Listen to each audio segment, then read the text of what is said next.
علينا من عظيم حديثه عن فتنة ستموج يوما بل تطول، عن فتنة ستموج يوما بل تطول. ما النهج وقت تأجج الفتن التي تعمي فتختلط الأمور على الجهول؟ بالعلم نبصر دلنا في فتنة عمياء تحسد حسدها فينا عجول.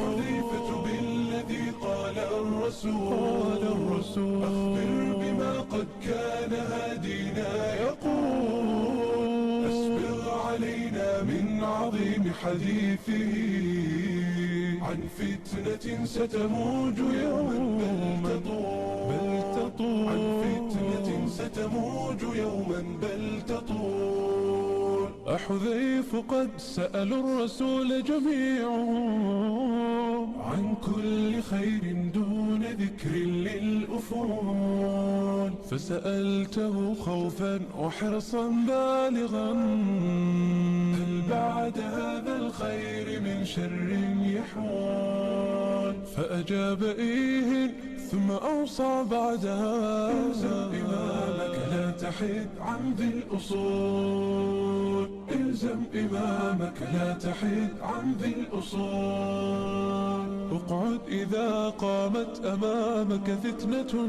لا تمشي لو سارت بظلمتها عقول، لا تسعى فيها أو تكون مستشرفا في ساحة الفتن التي بدأت تصول. إن استطعت النفع دعها واعتزل واعضف على شجر وذا خير الحلول. حذيفة بالذي قال الرسول أخبر بما قد كان هادينا يقول، أسبغ علينا من عظيم حديثه عن فتنة ستموج يوما بل تطول، عن فتنة ستموج يوما بل تطول. يا من يرجى أن يوقى فتنة ويعيش في حصن حصين لا يزول، إلزم كتاب الله والنهج الذي